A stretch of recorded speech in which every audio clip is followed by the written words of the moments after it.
Salut, c'est Hervé, vite fait, bien cher. Voilà, les actualités de ce jour sont pas bien brillantes. La politique s'enlise, la démocratie ne bouge pas. Et, vous l'aurez compris, encore une fois, c'est le bordel. Les forces de l'ordre qui blessent Jérôme Rodriguez à son œil. Les gens qui sont mécontents des forces de l'ordre, puisque on trouve qu'ils n'ont pas à agir de cette façon-là.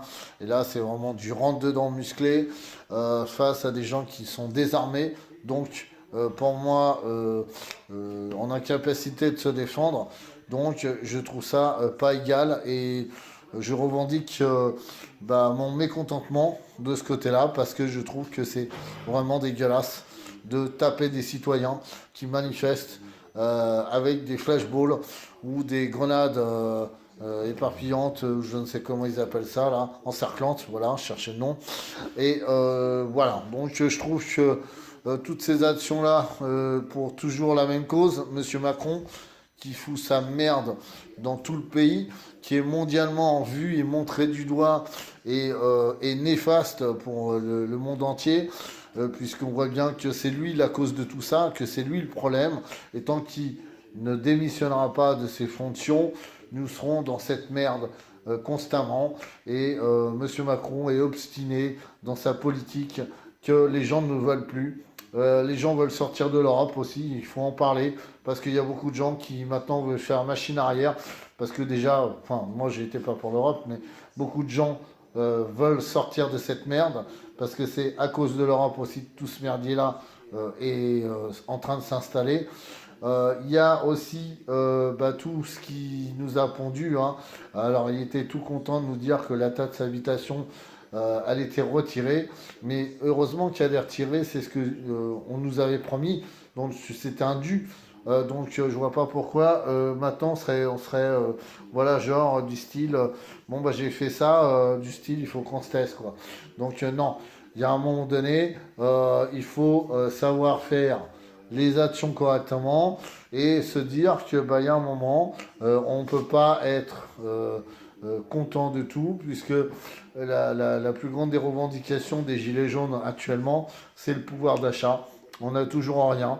Les gens n'ont pas les moyens de remplir leur frigo, et ça, je crois que M. Macron ne l'entend pas.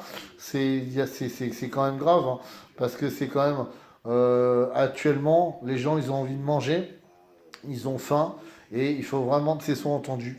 Voilà, et qu'il y ait des aides ou qu'il y ait des augmentations concernant ça, qu'il y ait des baisses sur les TVA, surtout sur l'alimentation. Je trouve que c'est pas normal qu'actuellement, à ce jour, c'est des produits vitaux qu'on ait besoin à ce jour de pouvoir payer une TVA sur de l'alimentation générale, alors que c'est vital pour tout le monde et que on en a besoin.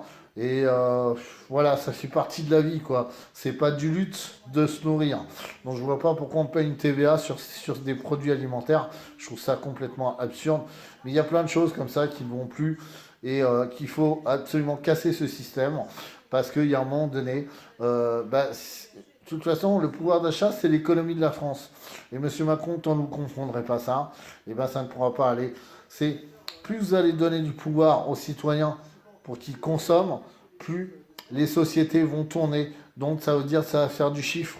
Donc ça veut dire qu'il va y avoir du travail pour tout le monde. C'est-à-dire que ça génère tout. Voilà. Mais tant que vous n'aurez pas compris ça, Monsieur Macron, eh ben, on sera dans l'impasse et on va forcément dans une guerre civile et forcément dans une révolution. Car quand vous voyez tout le monde qu'il y a dans les rues, je ne sais pas si vous êtes aveugle, Monsieur Macron, mais constatez de vous-même qu'est-ce qui se passe dans toute la France. Les gens sont quasiment tous dehors ou sont mécontents. Et ceux qui ne manifestent pas sont mécontents aussi, mais parce qu'ils ont peut-être un peu plus peur que ceux qui sont dehors. Et donc voilà, donc il faut vraiment, tout ça, ça change. Il faut vraiment qu'on instaure une politique, une vraie politique pour les citoyens et non pas que pour les gens riches, comme c'est le cas actuellement. Voilà. Donc je vous invite tous à méditer, je voulais faire cette petite vidéo. Salut à tous mes abonnés, de nombreux likes à tous.